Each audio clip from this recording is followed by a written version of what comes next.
Hello and a very warm welcome. You're watching Gravitas with me, Molly Gandhir. Let's get started.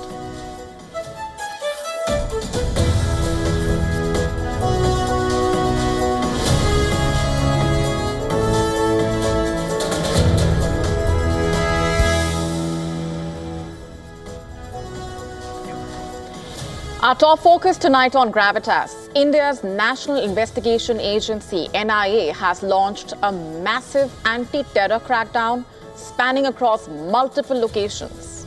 The raids target an Al-Qaeda-linked network allegedly involving illegal Bangladeshi immigrants. We are breaking this down for you and getting you the bigger picture and implications. That's coming up in just a bit. Also on the show for you tonight, telling you all about how the Tirupati laddu is at the center of what the investigators are calling one of India's biggest religious food frauds. Also getting you the latest on the Ukraine war, not just against Russia, but also against corruption. All this and more coming up.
India is on edge following that deadly blast that rocked New Delhi on Monday evening, a car explosion near the historic Red Fort in Delhi. The government now officially calls it a terror incident carried out by anti-national forces. The investigation is underway and so is a massive anti-terror crackdown that had started before the blast took place. Security agencies saying the nature of the blast is still not entirely clear. Who did it? What exactly happened? Those questions remain open. But one thing is clear. The incident is being treated as a terrorism case, and in continuation of a wider crackdown on the terror network, one such module has now been unearthed. A crackdown involving 10 locations, 5 states, and 1 terror network. On Wednesday, India's National Investigation Agency, NIA, launched a fresh round of searches across 5 Indian states as part of its ongoing investigation into an Al-Qaeda-linked terror network operating out of Gujarat. As per the official statement released by the NIA, the case involves illegal Bangladeshi immigrants who entered India using forged identity papers and were working to fund and promote the banned outfit's activities. On Wednesday, teams from the NIA raided 10 locations in West Bengal, Tripura, Meghalaya, Haryana, and Gujarat. Officials say that several digital devices, identity documents, and other materials were seized during the operation and have been sent for forensic examination. It's important to note that the case was originally registered by the Counter-Terrorism Agency in June 2023. Names 4 Bangladeshi nationals. Now, these are the names. In fact, investigators allege that the men crossed into India illegally and became active supporters of Al-Qaeda. NIA is saying that the accused were involved in collecting and transferring funds to operatives of the group based in Bangladesh. And they were also suspected of trying to recruit and influence young Muslims within India to join extremist activities. In fact, they were found to be connected with the Al-Qaeda terrorist organization. The men were involved in collection and transfer of funds to Al-Qaeda operatives in Bangladesh, is what is being said, and were also found to be actively motivating the youth. In fact, the revelations are all part of the NIA statement. NIA had registered the case under various sections, including the Strict Unlawful Activities Prevention Act. The NIA had filed a charge sheet against 5 people in November 2023 before a special court in Ahmedabad, and investigations have continued in the case as part of the NIA's efforts to uncover the extent of the terror network's presence, linkages, and financial channels operating within India and across the border. In fact, to be clear, no official link has yet been established between this module and the Delhi blast. Investigators stressing that the days ahead will bring clarity, but the timing of this crackdown and the nature of the offences raising serious alarm, and the coming days will reveal more. And as that probe continues into the blast, and as fresh details continue to emerge with arrests and new links being established, one name now in the spotlight is that of Dr. Shaheen, a practicing doctor from Lucknow who has been accused of playing a key role in establishing the women's recruitment wing of the Pakistan-based terror outfit Jaish-e-Mohammed in India. Her arrest has sent shock waves through the community and disbelief through her own family. Her former husband, in fact, told investigators and the media that he was stunned to learn of the arrest. He said that both of them were divorced back in 2012. According to him, she had cut ties with him and her children, and she did not make any effort to keep in contact with them. He says she never reached out to her family and that he had no idea of what she had been doing in recent years. Her arrest is just one in a widening investigation that has seen a series of raids and arrests across several states. So far, at least 15 people have been arrested or detained in connection with the case and a linked terror module, which includes doctors, overground workers, family members of key suspects. In fact, the investigators say the prime suspect, Dr. Omar Nabi, who has now been confirmed dead after DNA tests matched remains from the blast site with samples from his mother. Omar was believed to be driving the Hyundai i20 that exploded near Red Fort, killing 9 people and injuring a dozen more.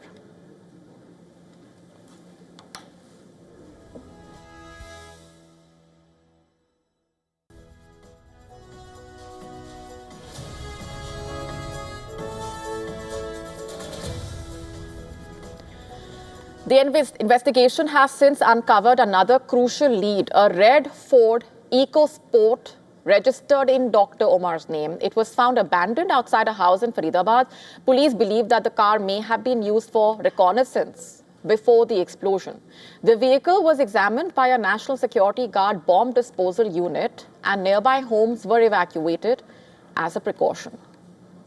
The emerging picture is of a network that was educated, organized, and deeply embedded, using medical and academic circles as a cover for alleged terror operations. As investigators trace each link from Faridabad to Lucknow and beyond, Dr. Shaheen stands out. A doctor, a mother, and now a key suspect in one of India's most alarming terror plots in recent memory.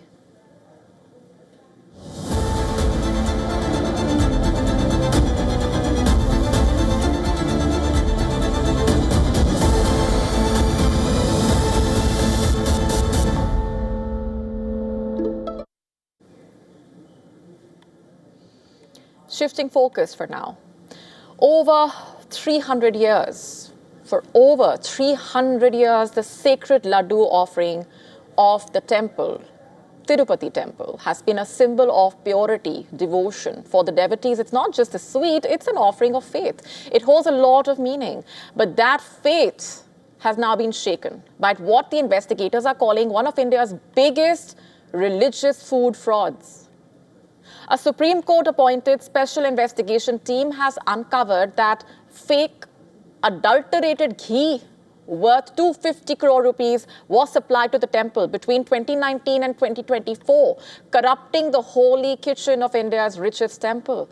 According to the SIT report, the adulteration was masterminded by one Bhole Baba Organic Dairy Milk Private Limited, based in Uttarakhand, and its proxy companies. Their so-called factory in Bhagwanpur, near Roorkee, allegedly added palm oil, palm kernel oil, pamelain, and even industrial chemicals, mixed with a small amount of real ghee to pass the basic tests. Between 2019 and 2024, the temple trust purchased nearly 6.8 million kilograms of this adulterated ghee. Its value, 250.8 crore rupees, to be precise. The ghee was used in that laddu offered to millions of devotees who believed, of course, that it was pure. The SIT says the fraud continued even after Bhole Baba was blacklisted in the year 2022. The company's promoters, Pomil Jain and Vipin Jain, allegedly floated proxy firms to keep winning supply tenders. Rejected consignments were quietly rerouted, relabeled, and resupplied through these front companies. When the Food Safety Authority later inspected one plant in Tamil Nadu, tankers that were meant to return for retesting were instead diverted to a stone-crushing yard, where they were reprocessed before being sent back to the temple. The SIT has already made key arrests, including Ajay Kumar, who supplied industrial chemicals used to thicken and perfume the fake ghee. Investigators say Bhole Baba Dairy never procured a single drop of milk or butter, and yet supplied 68 lakh kilograms of so-called ghee worth 250 crores.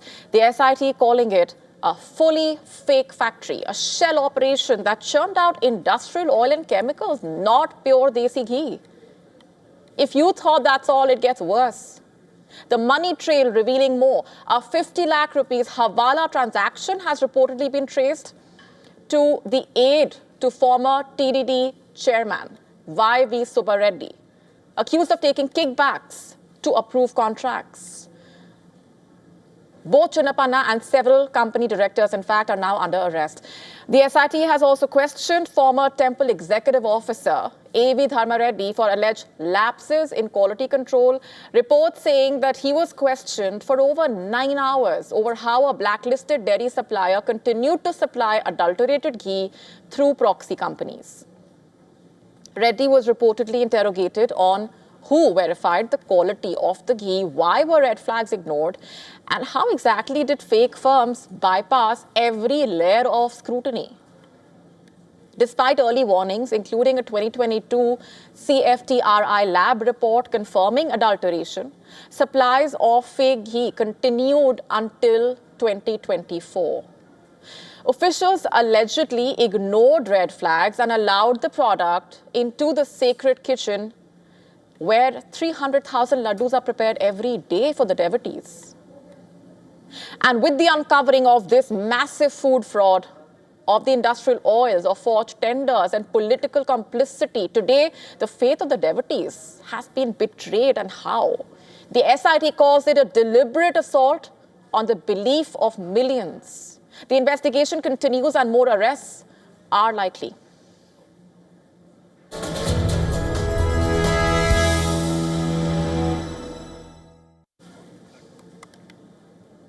Switching gears, Volodymyr Zelensky, a president who rose to power on anti-corruption promises, now finds the very ideals that propelled him under the microscope. Ukraine confronting a new wave of internal turmoil. The public is left wondering which crisis runs deepest: war with Moscow or the corruption scandals at play within the leader's own country.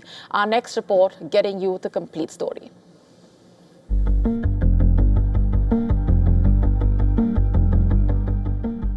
Zelensky is drowning.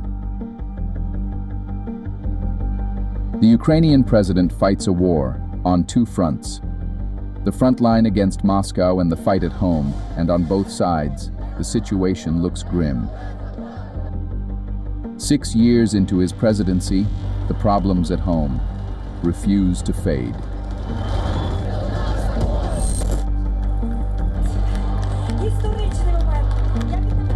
During his election campaign in 2019, Zelensky singled out corruption and nepotism as Ukraine's core failures under then-President Petro Poroshenko.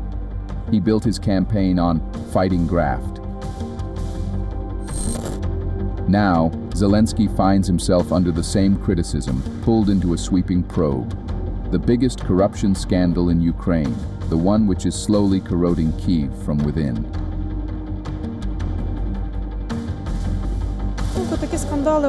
In my opinion, such scandals, first of all, spoil the country's reputation at the international level, which is extremely important for us now. And as for the mood of citizens, everyone's opinions are different. Of course, we are holding on, but it is clear that this is very, very unpleasant. The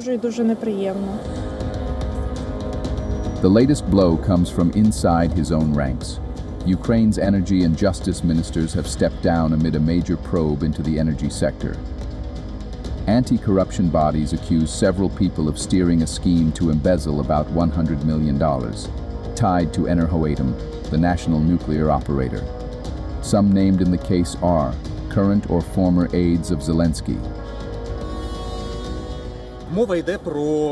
We are talking about millions, tens of millions of dollars, if we consider all those many months during which the investigation was conducted and what is documented. But at the same time, we don't know the full scale of the situation, and depending on what materials the investigation will offer in court, we will be able to figure it out.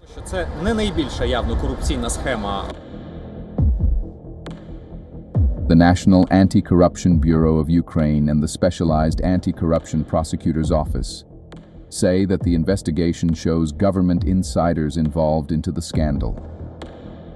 According to the Bureau, the people involved systematically collected kickbacks from Enerhoatom contractors worth between 10% and 15% of contract values. They claim huge sums were laundered and moved abroad, including to Russia, with cash photographed in bags. And between all this, Ukraine's bid to join the European Union hangs by a thread. EU officials have repeatedly raised concerns about Zelensky's domestic policies, especially amid allegations of backsliding on key anti-corruption reforms. Kyiv's European allies have warned the crisis could threaten future international support for Ukraine's war effort against Moscow. Under mounting domestic and international pressure, Zelensky reversed course and dropped plans to tighten control over the anti-corruption institutions. Bureau Report, WION, World is One. And before we go on any further, a quick look at what else is lined up for you on the show tonight. We are getting you the latest on the Thai-Cambodia clashes. Where do things stand right now and where do they go from here onwards?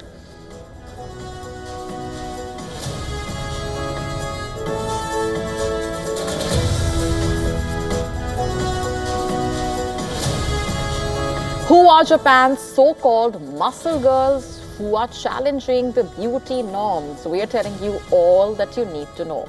All this and more coming up.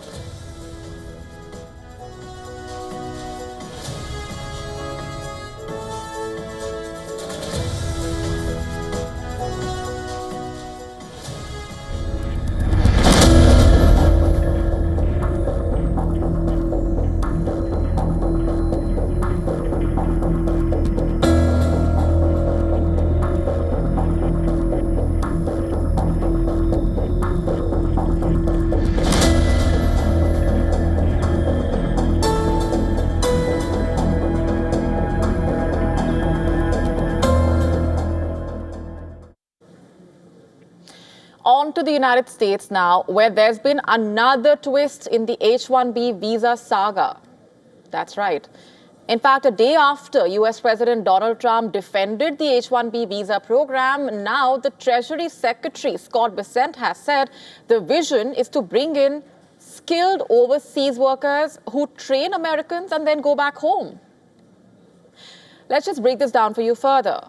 He reportedly said the president's vision is to bring in overseas workers where these jobs went, who have the skills, 3, 5, 7 years to train the US workers and then they can go home. That is what he said. The US workers fully take over, he added.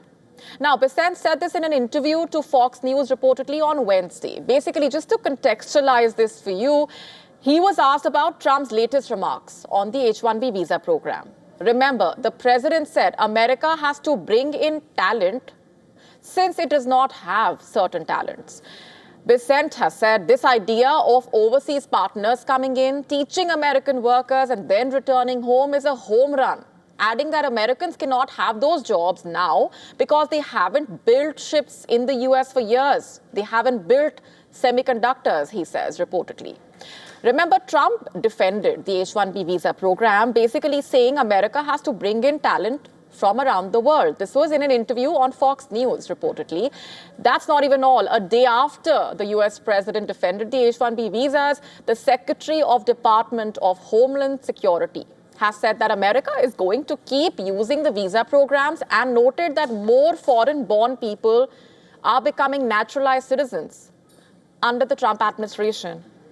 She was asked what the administration's position is on the H-1B visas in the wake of Donald Trump's latest remarks that America has to bring in talent since it does not have certain talents, which is a natural question given all that's been happening. Where does that leave us and what really is the position? Just to put it simply, it leaves us with a string of questions, answers to which will hopefully surface soon, given what happens has far-reaching implications and a ripple effect. What happens from here onwards, we will have to wait and watch.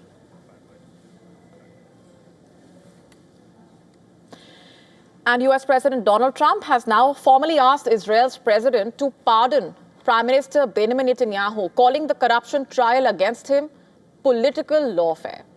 In fact, the official letter released by the Israeli president's office marks Trump's first formal intervention in Israel's judiciary, a remarkable level of intrusion by a US president in another country's legal affairs. Trump's letter to the president states that Netanyahu's focus should not be diverted by the ongoing legal troubles, especially as Israel tries to stabilize after the Gaza war. Trump wrote, and I'm quoting here, "It is time to let Bibi unite Israel by pardoning him," quote unquote. He claimed the corruption cases against Netanyahu were unjustified and politically motivated, even as he said he respects Israel's judicial independence. And in response, Netanyahu thanked Trump in a post on X, saying the former US president gets the right to the point and calls it like it is. The Israeli Prime Minister said he looks forward to continuing their partnership to bolster security and expand regional peace. How exactly did the Israeli president respond? Israel President's office quickly clarified that any pardon must follow legal procedure. According to Israeli law, only a defendant or their family member can appeal for a pardon, and the Justice Ministry must first recommend it. The Israeli president's office said that while he holds President Trump in high regard, the process will be followed strictly. Remember, the Israeli Prime Minister, Netanyahu, is currently facing 3 separate cases of bribery, fraud, and breach of trust. He is accused of accepting expensive gifts and granting regulatory favors to businessmen in exchange for positive media coverage, allegedly. The trial has dragged on for 4 years, amid allegations that Netanyahu is trying to delay the proceedings using his political power. Trump's request has no legal standing in Israel, of course, but it shows just how deep his alignment with Netanyahu is and how far the US president is willing to go and publicly challenge the Israeli judiciary. It's a move that blurs the line between diplomacy and personal politics. But that's Trump for you, it seems. The front line is shifting fast in eastern Ukraine, Russian forces pressing forward, unraveling Ukrainian defenses. Ukraine is rushing to evacuate parts like Zaporizhia, where Russians are advancing at a rapid pace. Amid the chaos, the G7 calling urgently for a ceasefire to halt the bloodshed. Take a look.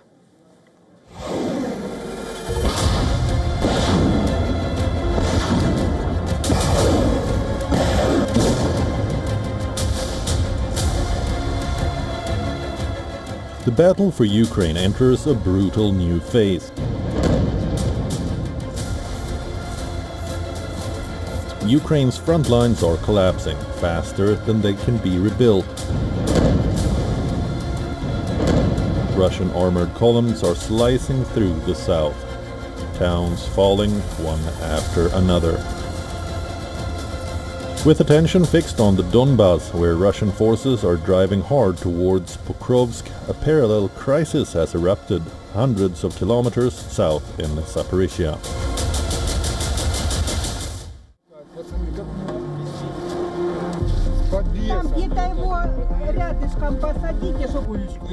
The visuals tell the story of desperation. Convoys of ordinary civilian vehicles packed with hastily grabbed possessions are streaming west. Vehicles loaded with elderly citizens and young children. Their faces etched with fear and confusion as they evacuate frontline settlements. We heard that Russians are advancing on Uspanivka and on Huliaipol, but who knows that that means it is what it is. People say this, but we don't know this and we don't see this. What we do hear is that shots are being fired close by. It's scary. We're being bombed. Today in the morning, I went outside and heard a drone fly by. I stood there and heard how it boomed and banged. Is that why you decided to leave? Yes, it's impossible to leave your house and go outside. You're in your house, but you cannot walk in your yard. Kyiv admits the front is under extreme pressure. Supplies are dwindling, ammunition stretched to breaking point. Russia's strategy is brutal but effective. Mass assaults, wave after wave, pushing Ukrainian lines back meter by meter. Thank you again for your service. We have spoken with the commanders and will be doing everything we can to reinforce you. We are aware of the problems you are experiencing. They are actually the same in all directions. Take care of yourselves. Glory to Ukraine. G7 foreign ministers in Canada called for an immediate ceasefire in Ukraine. Moscow says that Ukraine would have to negotiate with Russia sooner or later and predicted that Kyiv's negotiating position would get worse by the day. Bureau Report, WION The World is One.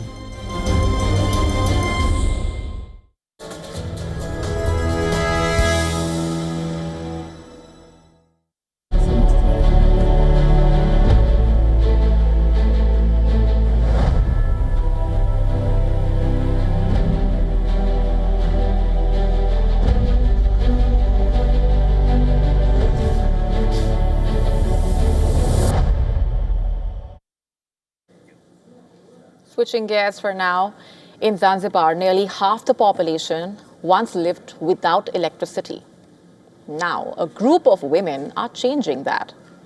This is the story of Zanzibar's solar mamas, and they are bringing electricity to villages that have lived off the grid for generations. It's a remarkable story.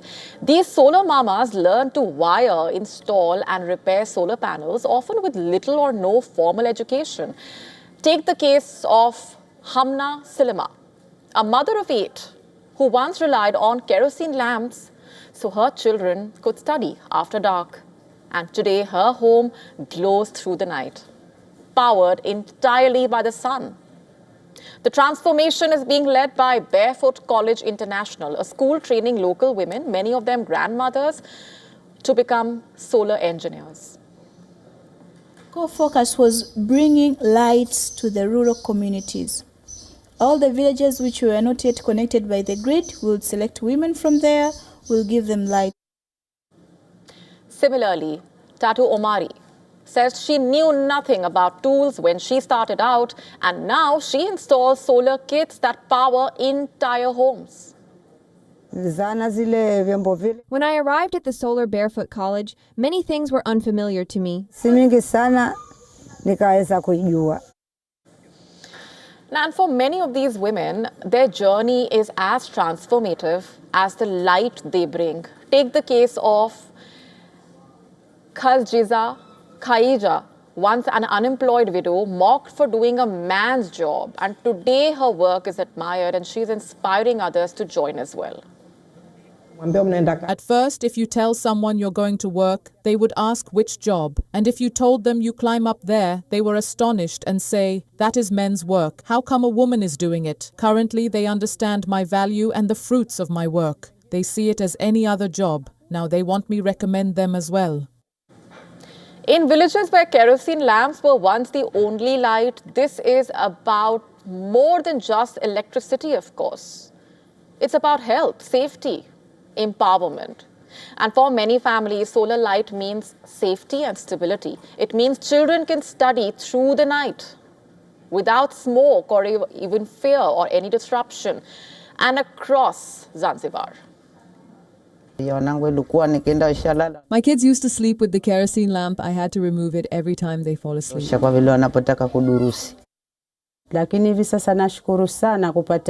We get strong light that's enough for studying. It lasts all night until morning. More than 1,800 homes have been lit so far. Barefoot College has now expanded its reach, training women not just in Zanzibar, but in Malawi, Madagascar and Senegal as well.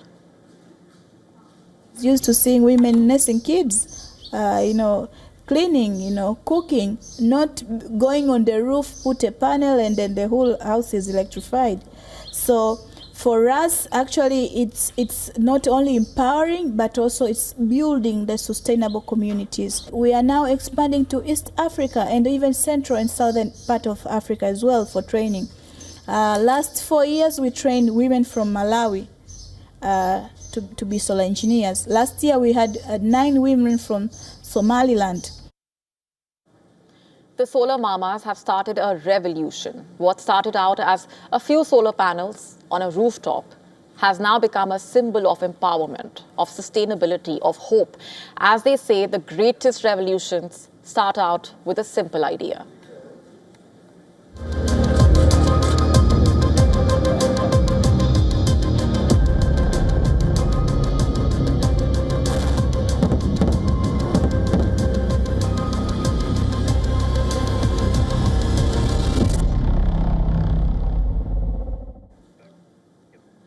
The ceasefire that once promised peace has crumbled in gunfire and smoke.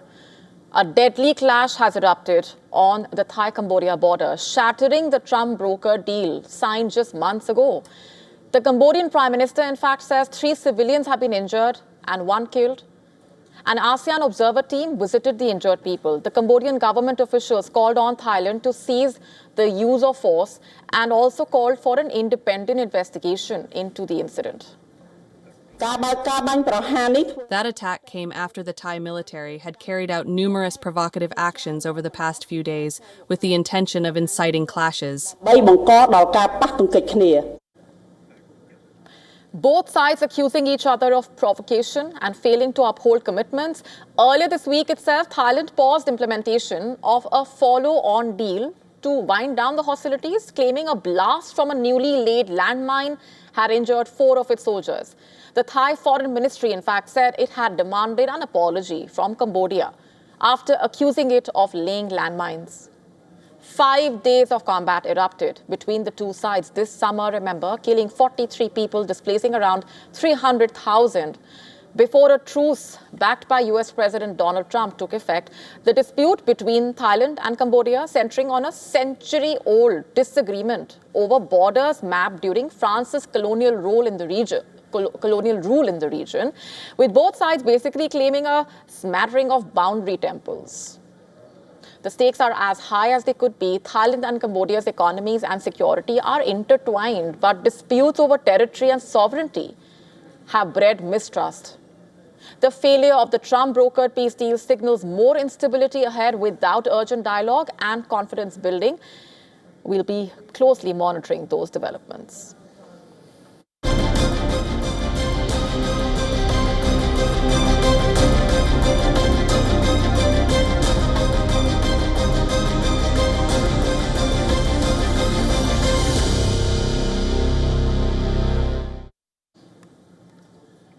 New figures from the UK Health Security Agency have revealed a worrying rise in deaths linked to so-called superbugs, which are bacteria that no longer respond to frontline antibiotics.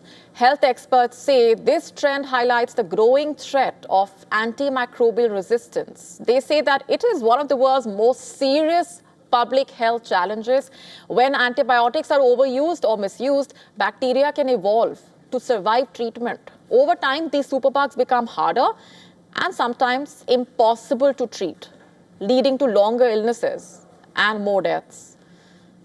The report also found a large increase in private prescriptions for antibiotics in 2024. 22% of all antibiotic prescriptions were dispensed privately, which is more than double the figure from 5 years earlier.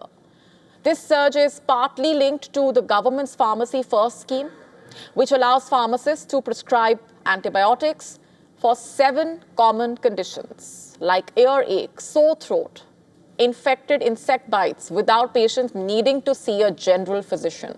According to the latest data, 2,379 people in England died from antibiotic-resistant infections in 2024, and that is a 17% increase on the previous year.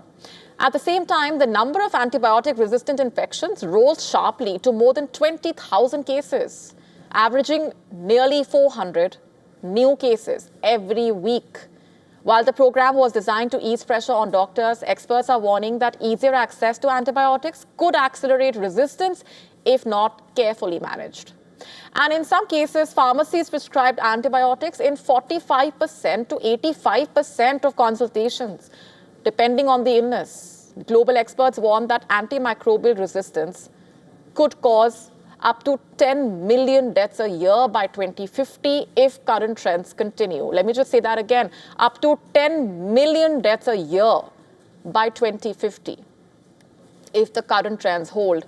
Although NHS antibiotic use has fallen since 2019, the overall use across both NHS and private care has actually increased by more than 10%, showing that there is still much work to do to curb the unnecessary prescribing. In short, fewer antibiotics are being given out by general physicians, but more are now coming from private and pharmacy channels. And that shift may be fueling the very resistance health officials are fighting to stop.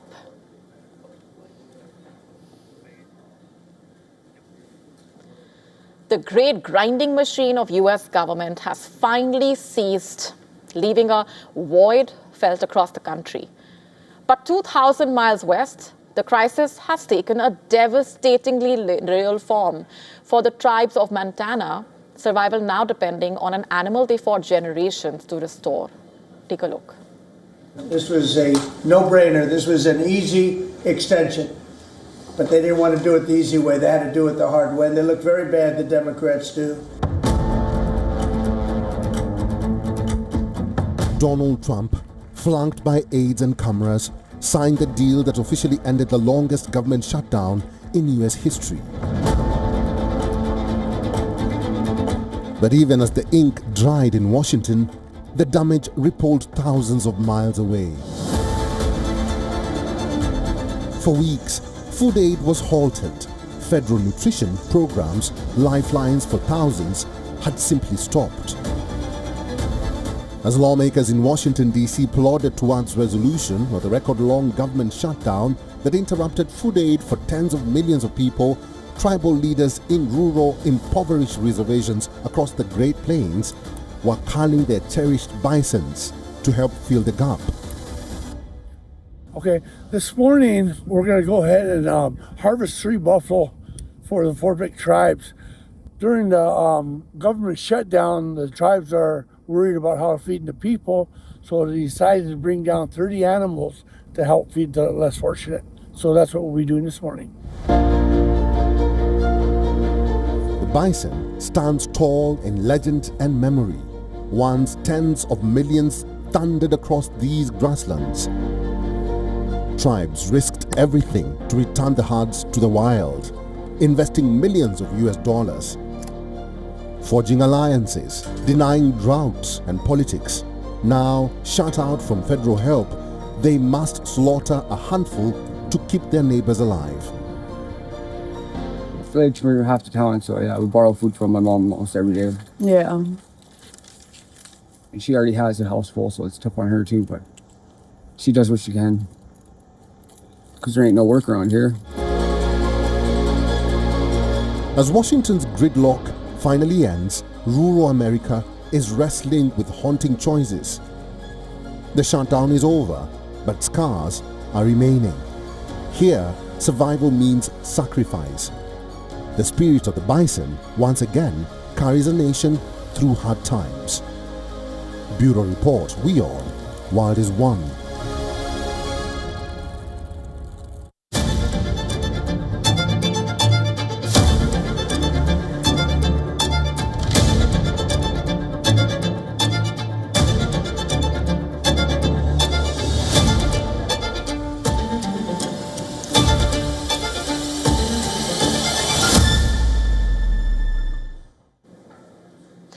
It was supposed to be one of the safest places for Syria's ancient treasures.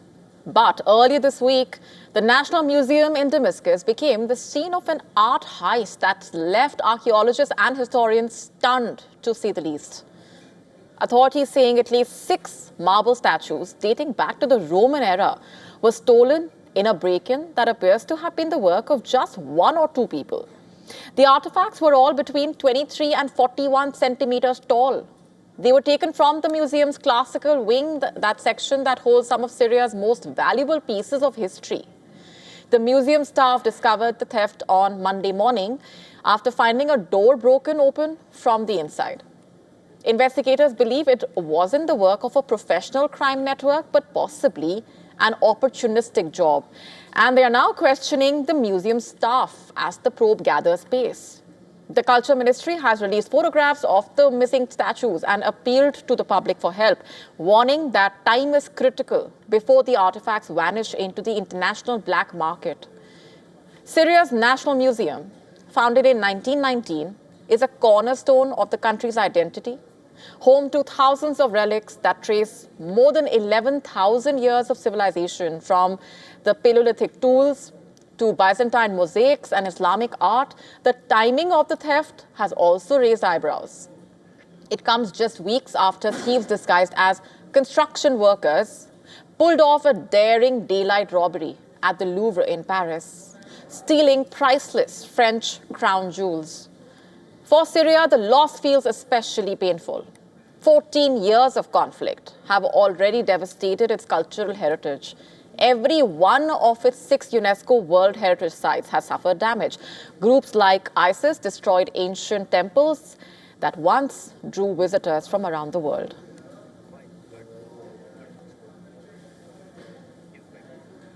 Let me now ask you this. What comes to your mind when you think of Japan?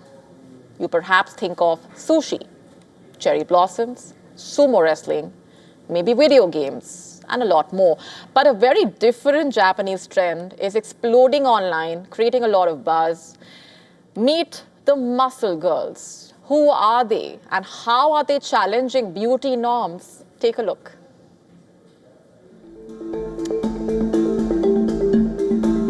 Japan is a land of contrasts. Futuristic cities, kawaii culture, and some of the strictest beauty standards in the developed world. But inside one underground bar in Tokyo, that definition of beauty is being rewritten, muscle by muscle. At an underground bar in a busy neighborhood of Tokyo, a dozen women in sportswear stand behind a bar, their chiseled frames on full display. As they dance and crush grapefruits with their bare hands, they call themselves Muscle Girls. A fitness-themed bar staffed entirely by women who train hard and are now going viral for challenging Japan's conventional concept of feminine beauty.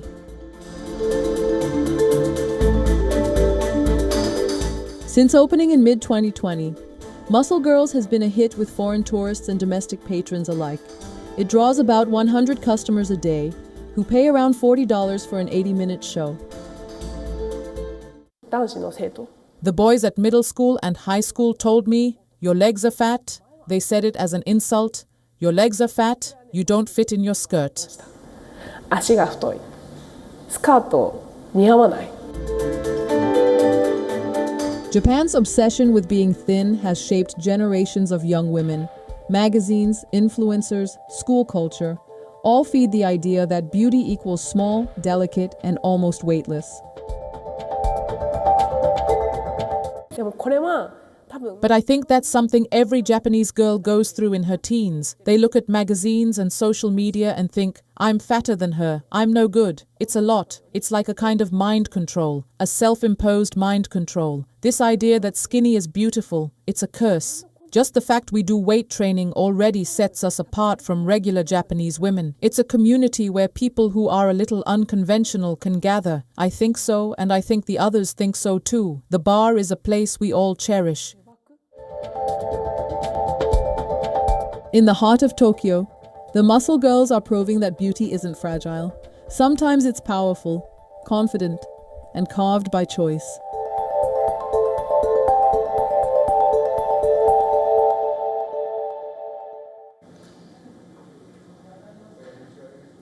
Ancient texts described a rather strange object in the sky.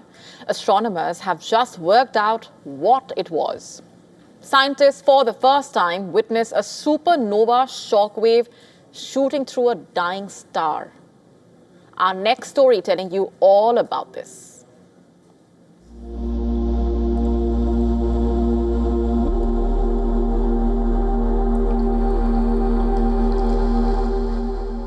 The cosmos stretches, an endless, silent ocean of dark matter and ancient light.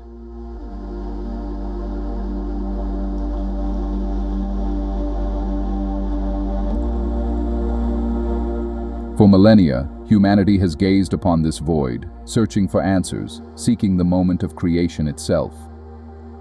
But up there, among the silent stars, awaits a violence almost beyond comprehension.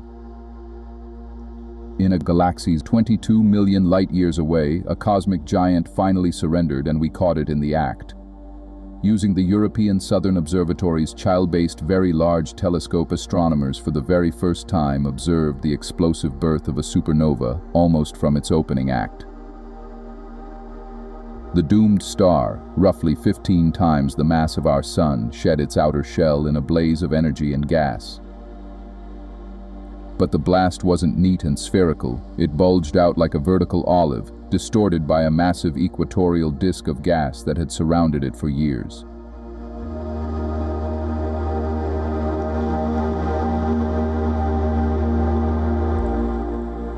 This glimpse changes the game in astronomy. Cameras at observatories from Hawaii to Chile recorded the explosion's earliest flashes, catching ultra-bright signals on the edge of detection. Data streamed in real time. In seconds, scientists saw the collapse, the raging heat.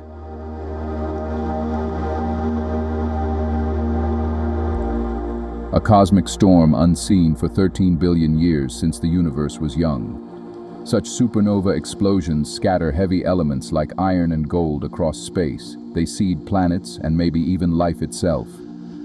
Tracking the birth of a supernova unlocks answers to how galaxies evolve, how stars die, and the fate that awaits our own sun. Bureau Report, WION World is One.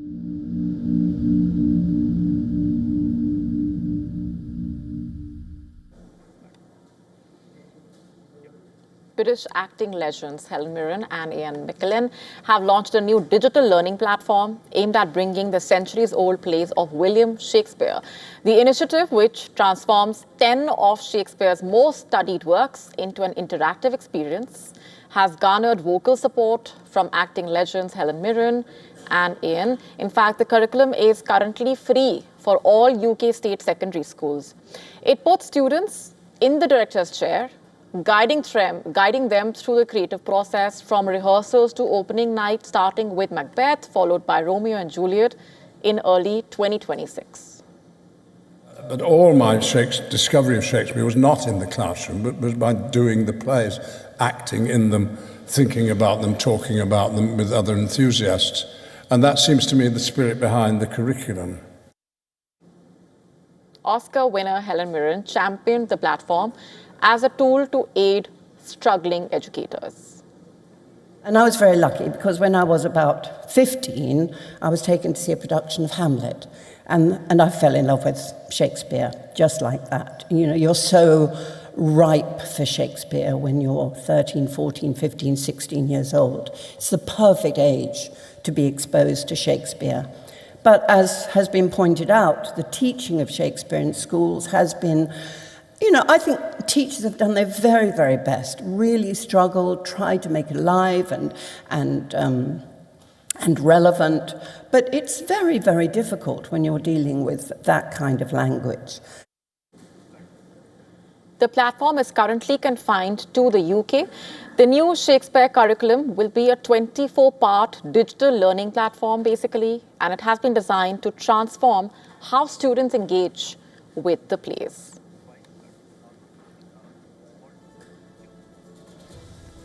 And on that note, it's a wrap on this edition of Gravitas Tonight. This is me, Molly Gambhir, signing off. We're leaving you with Gravitas Worldview. Thanks for watching.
Rashtriya Swayamsevak Sangh.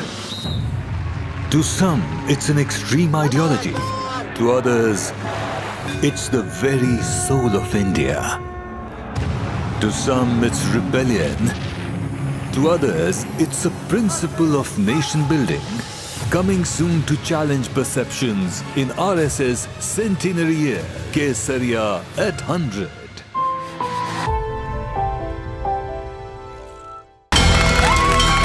From the bustling trading floors of Wall Street to the vibrant exchanges of Asian stock markets, WION breaks it down for you to make sense of what's happening. As we reveal the key factors behind events, strategic battles, and the game-changing business decisions that shape the world. We bring you all of this and more on World Business Watch. जंगल राज वालों ने सत्याग्रह की इस पुण्य भूमि को डकैतों का गढ़ बना दिया था। लालू जी अपने बेटे को मुख्यमंत्री बनाना चाहते और सोनिया जी अपने बेटे को प्रधानमंत्री बनाना चाहते। 20 साल एनडीए को मौका मिला, तेजस्वी को केवल 20 महीने ही दीजिए।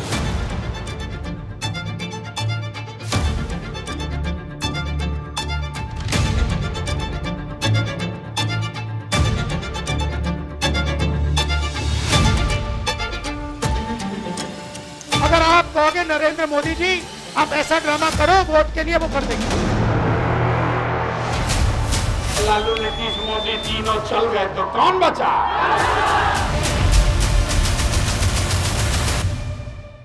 WION, India's global voice, the channel that brings you the biggest stories from across the world through India's lens. Now available in more than 190 countries worldwide, because we believe that the world is one. Watch us in Africa, Europe, USA and Canada, South America, Asia Pacific, Middle East and North African regions. Also available on these digital platforms across the world. WION. World is one.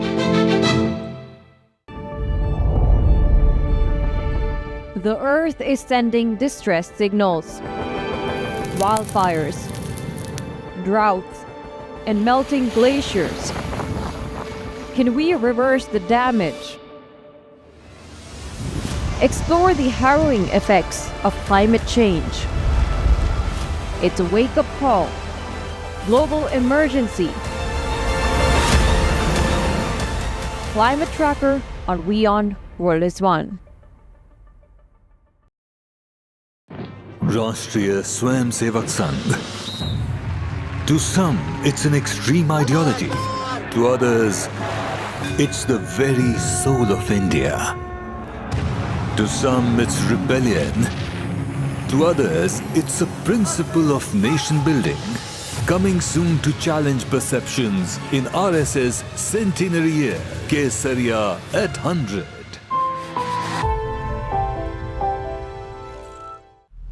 जंगल राज वालों ने सत्याग्रह की इस पुण्य भूमि को डकैतों का गढ़ बना दिया था। लालू जी अपने बेटे को मुख्यमंत्री बनाना चाहते और सोनिया जी अपने बेटे को प्रधानमंत्री बनाना चाहते। 20 साल एनडीए को मौका मिला, तेजस्वी को केवल 20 महीने ही दीजिए।